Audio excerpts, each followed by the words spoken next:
Hi friends, welcome to Kokis Cooking Channel. இன்னைக்கு நம்ம சேனல்ல ஒரு சூப்பரான ரெசிபி தாங்க பார்க்க போறோம். என்னன்னு பாத்தீங்கன்னா பன்னீர் வச்சு பன்னீர் டிக்கா தான் பண்ண போறோம். ரொம்ப ஈஸியா செஞ்சிடலாம் இந்த ரெசிபி. ரொம்பவே சூப்பரா டேஸ்டா இருக்கும். நம்ம வீட்லயே ஹெல்த்தியா நம்ம செஞ்சு கொடுக்கலாம் குழந்தைகளுக்கு. இப்போ இந்த ரெசிபி எப்படி செய்யுதுன்னு பார்க்கலாம். வாங்க வீடியோக்குள்ள போலாம். பாருங்க, ஃபர்ஸ்ட் இப்போ பன்னீர் டிக்கா பண்றதுக்கு ஒரு பவுல் எடுத்துக்கலாம். இந்த பவுல்ல வந்து நல்லா கட்டியான தயிர் எடுத்துக்கலாம்.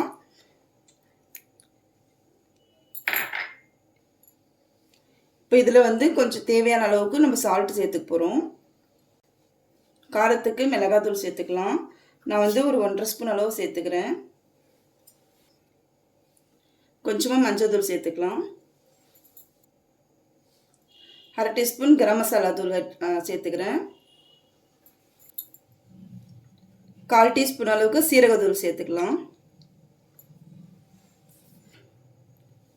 மல்லித்தூள் 1 ஸ்பூன் சேர்த்துக்கிறேன். சாட் மசாலா வந்து ஒரு 1/4 டீஸ்பூன் அளவு சேர்த்துக்கலாம். அது நல்லா இருக்கும் வாசனையாக. இஞ்சி பூண்டு பேஸ்ட் வந்து 1 ஸ்பூன் ஆட் பண்ணிக்கலாம். இப்போ எல்லாமே ஒன்றா சேர்த்து கலக்கி விட்டுருவோம்.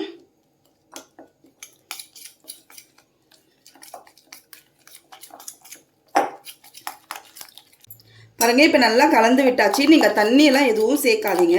இந்த அளவுக்கு நம்மளுக்கு திக்னஸாக இருந்தால் தான் நல்லா வந்து பன்னீரில் வந்து கோட் ஆகும் மசாலா எல்லாமே. அப்படி உங்களுக்கு இன்னும் சப்போஸ் திக்காக கிடைக்கல அப்படின்னா நீங்கள் கடலை மாவு கூட ஆட் பண்ணிக்கலாம். அதுவும் நல்லதாக இருக்கும். நான் வந்து இன்றைக்கி எதுவுமே சேர்க்கலை. இந்த மசாலாவோடவே நம்ம பன்னீரை ஊற வச்சிடலாம்.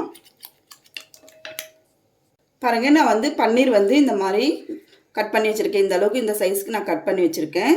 இப்போ அதையும் இதோடு சேர்த்துக்கலாம். பாருங்க, இது கூடவே நான் வந்து குடமிளகாவும் வெங்காயமும் இந்த அளவுக்கு ஸ்கொயராக கட் பண்ணி வச்சுருக்கேன். இப்போ இதையும் அதில் சேர்த்துக்கலாம்.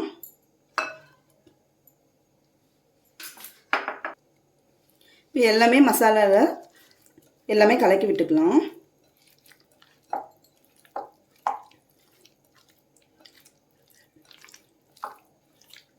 இந்த குடமிளகாய் வந்து நீங்கள் வேறு கலர்ஸ் இருந்தாலும் சேர்த்துக்கலாம். ரெட் கலர், எல்லோ கலர், நல்லா கலர்ஃபுல்லாக இருக்கும். இது எல்லா பக்கமும் மசாலா தடவுற மாதிரி கலக்கி விட்டுருவோம். பாருங்கள், இப்போ எல்லாமே இதில் எல்லாமே கலக்கி விட்டாச்சு. இப்போ இது ஒரு 1/2 hour அப்படியே விட்டுடலாம். அப்போ தான் வந்து இந்த மசாலா எல்லாமே அதில் இறங்கும். பன்னீர் சாப்பிட்றதுக்கு சூப்பராக இருக்கும். இது 1/2 hour கழித்து நம்ம எப்படி என்ன பண்ணணுன்றதை பார்க்கலாம். பாருங்கள், இப்போ 1/2 hour ஆகிடுச்சி. நல்லா ஊறி வந்திருக்கு. பாருங்கள், மசாலாவும் நல்லா அதில் கோட்டாயிருக்கு. இப்போ நெக்ஸ்ட் என்ன பண்ணலான்னா, நல்லா நம்ம இந்த மாதிரி ஒரு குச்சி எடுத்துக்கலாம். இது வந்து டிக்காக்குனே வருது. நீங்கள் இந்த மாதிரி குச்சி இல்லைனாலும் பரவாயில்ல, நம்ம அப்படியே கூட நம்ம தவால போட்டு எடுக்கலாம். அதுவும் சூப்பராக இருக்கும். இதுக்கப்புறம் ஒரு குடமிளகா போட்டுக்கலாம். நெக்ஸ்ட் ஒரு பன்னீர் சேர்த்துக்கிறேன். அடுத்தது அதே மாதிரி ஒரு ஆனியன்.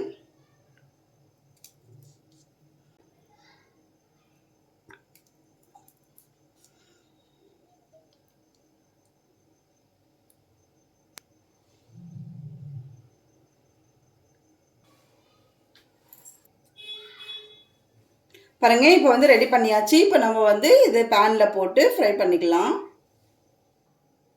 பாருங்க, இப்போ நல்லா பேன் வந்து சூடாகிடுச்சு. இதில் வந்து கொஞ்சமாக எண்ணெய் அப்படி இல்லைன்னா பட்டர் சேர்த்துக்கலாம்.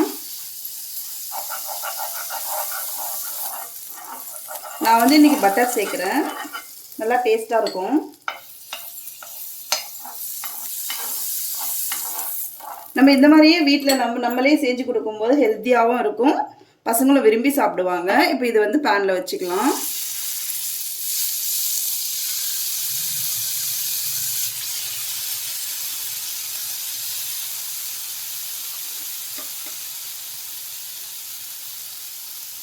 இப்போ இது நடுவில் அப்படி நம்ம திருப்பி விட்டுக்கலாம்.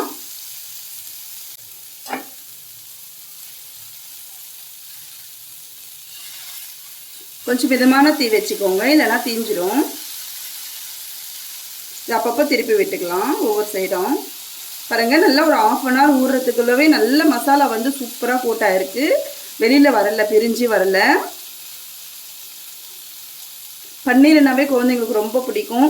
அதுவும் நம்ம இந்த மாதிரி பன்னீர் டிக்கா இந்த மாதிரி நம்ம வீட்டிலேயே செஞ்சு கொடுக்கும்போது ரொம்பவே விரும்பி சாப்பிடுவாங்க குழந்தைங்க. கண்டிப்பாக இதை நீங்கள் ட்ரை பண்ணி பார்த்துட்டு சொல்லுங்கள். இதுக்கு மேலே கொஞ்சமாக பட்டர் விட்டுக்கிறேன், இன்னும் கொஞ்சம்.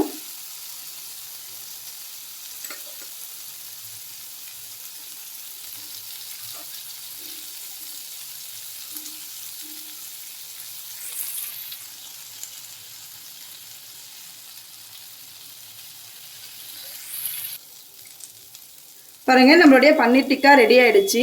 இப்போ இது வேறு பிளேட்டில் மாற்றிடலாம். அவ்வளோதாங்க, சூப்பரான பன்னீர் டிக்கா வீட்லேயே ரெடி பண்ணியாச்சு. ரொம்ப சுலபமாக செஞ்சிடலாம் இந்த ரெசிபி. இதுக்கு வந்து மின்ட்டு சட்னி வந்து நான் செஞ்சுருக்கேன். இது எப்படி செஞ்சுருக்கேன்னு பார்த்தீங்கன்னா, புதினா, கொத்தமல்லி, பூண்டு, இஞ்சி, கொஞ்சமாக தயிர் ஆட் பண்ணி உப்பு, பச்சை மிளகாய் எல்லாமே சேர்த்து எதுவுமே வதக்கலை, பச்சையாக தான் அரைச்சிருக்கேன். சூப்பராக இருக்கும் அந்த டேஸ்ட் பன்னீர் டிக்காவோடு சேர்த்து சாப்பிடும்போது. அவ்வளோதாங்க, இந்த ரெசிபி நீங்கள் கண்டிப்பாக ட்ரை பண்ணி பாருங்கள். ட்ரை பண்ணி பார்த்துட்டு எனக்கு கமெண்ட் பண்ணுங்கள், லைக் பண்ணுங்கள், ஷேர் பண்ணுங்கள். மறக்காமல் என் சேனலுக்கு சப்ஸ்கிரைப் பண்ணிக்கோங்க. இன்னொரு நாள் இன்னொரு இன்ட்ரெஸ்டிங் ரெசிபியில் பார்க்கலாம். Thank you.